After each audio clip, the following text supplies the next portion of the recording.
que significa a área é do indígena caritiana. A área é do índio, né? The Caritiana are an indigenous group here in Brazil. They live on protected land, deep in the Amazon rainforest. When it was established in 1986, it was surrounded by rainforest. But today, it's almost completely surrounded by farms. This kind of encroachment is happening across the Amazon. Brazil has over 400 protected indigenous lands, but its booming agricultural industry has spent the past few decades clearing the rainforest around them. Now they want in, and they have the perfect ally to help them. Vamos dar fuzil com porte de arma para todos os fazendeiros. Por que no Brasil devemos mantê-los reclusos em reservas, como se fossem animais em zoológico? Não vou, olha, decisão minha. Não sendo obrigado, não tem mais reserva indígena no Brasil. Brazilian President Jair Bolsonaro wants the expansion of farms to continue, even at the expense of protected lands. And that's put 900,000 indigenous people at the risk of losing their homes and their way of life. E os indígenas protegem a floresta. Que o indígena é a mãe da floresta, né? Está encostando agora, né, na área indígena, fazendeiro, né? Isso também é a nossa preocupante aqui.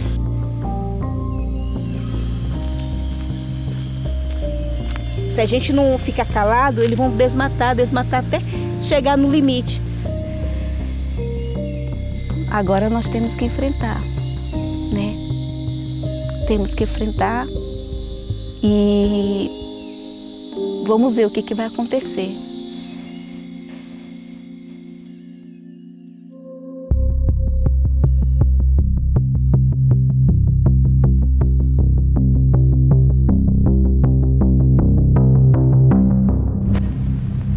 At the start of the 20th century, Brazil was intent on becoming a modern country. Cities along the coast were already being developed, but the Amazon, which covers almost half the country, was remote, inaccessible, and home to tens of thousands of indigenous people who had lived there for centuries. Around the 1920s, Brazil's government pushed an aggressive plan to change the shape of the Amazon. They brought telegraph lines, roads, schools, and people into the Amazon while forcibly pushing these indigenous groups out of the way. Troops had to be called out in Brasilia to quell the bitter protests of thousands through a brief and bloodless military coup. Then in the 1960s, a brutal military dictatorship took over Brazil and carried out genocide against indigenous people. They took away their lands to build highways, mines, and dams across the Amazon. During this time, more than 8,300 indigenous people were killed, and tens of thousands had lost their homes. In 1985, the military regime collapsed and Brazil became a democracy. The new constitution included historic reparations for the country's indigenous people. It recognized their culture and traditions and even gave them a way to get their lands back. Indigenous groups could claim their traditional territory with a government agency called FUNAI that would demarcate the borders of a new protected land.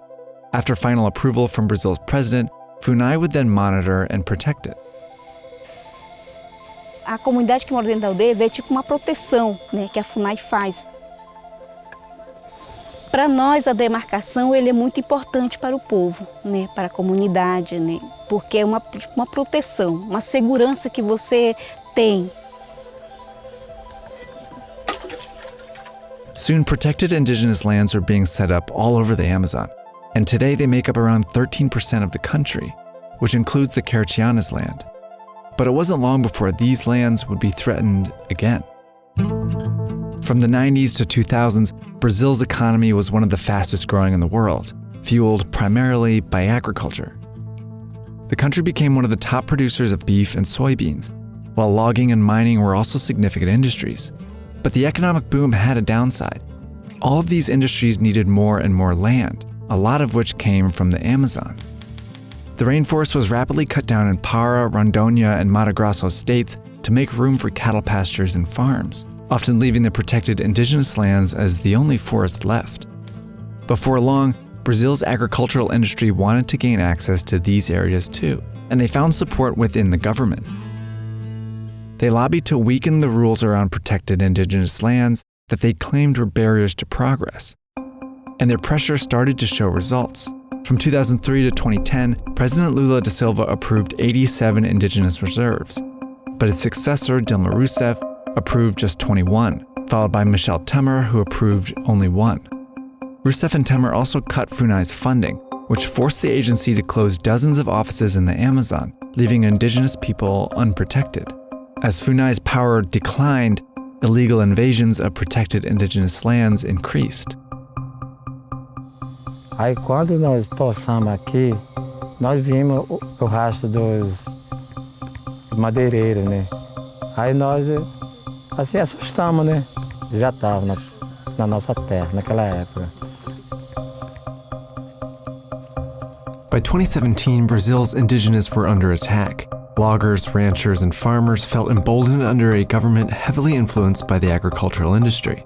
And soon the man leading Brazil's presidential race would further tip the scales in their favor.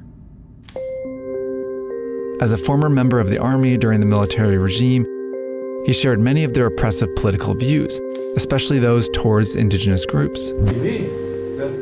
Essa política unilateral de demarcar a terra indígena por parte do executivo vai deixar de existir. A reserva que eu puder diminuir o tamanho dela, eu farei isso daí. Não vai ter 1 centímetro demarcado para a reserva indígena ou para quilombola. Demarcações completamente descomunais e sem qualquer razoabilidade. These words earned him the endorsement of the agricultural industry, but deeply worried indigenous groups. Durante a campanha, a gente viu um discurso ameaçador, né, contra os povos indígenas, contra a demarcação e contra a floresta. Foi um impacto assim que a gente nunca pensava que poderia, né, um político, né, falar dessa forma, né? Nós se sentimos ameaçados. As soon as Bolsonaro took office, he turned his attention to the indigenous. He slashed FUNAI's budget and hasn't approved any new lands. In fact, he's proposed taking away FUNAI's power to demarcate new lands entirely. And he's appointed a former police officer with strong ties to the agricultural industry to lead FUNAI. Under Bolsonaro, invasions of indigenous lands have skyrocketed in just the first 9 months of 2019. Just 10 days after Bolsonaro took office in January 2019, 40 armed men invaded this land. By May, 20,000 illegal miners had invaded the Yanomami Reserve. And in July, invaders cleared a huge section of forest in the Zictrine land. The Cartiana are worried that they could be next. Illegal agricultural activities have been happening here, right next to the Cartiana land. And they brought actual threats of violence to the people living there. Eu fui ameaçada, né, de morte, né? Eu fiquei 6 meses sem ir para a aldeia e meus filhos estavam dentro da aldeia e eu não podia visitar, né, com medo, né? Essas denúncias que a gente faz, que acontecem dentro do nosso território, a gente são ameaçados. In the past, the indigenous groups had FUNAI, a protective agency they could turn to for help, but now they're left to rely on themselves. E a FUNAI hoje está fraco, hein? Isso não vai ajudar nada os indígenas mais. Acabou. Alguém acabou com o poder dele, né? A importância da demarcação indígena é preservar, né? Aonde existe, podemos preservar o que já tem, que ainda existe, né? O que pode existir depois, né?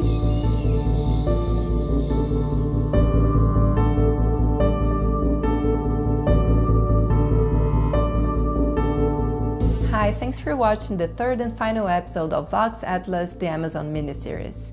My name is Athayde and I'm a video journalist based in Brazil. I went to the Amazon to report on the ground and to meet with the people who provided us with invaluable information. I want to thank them all for their time and for sharing their concerns with us. Make sure to watch the series' previous videos. The first one explains what drives deforestation in the rainforest. And in the second video, we take a look at the rubber industry in the Amazon and the work and legacy of Chico Mendes. Thanks again for watching!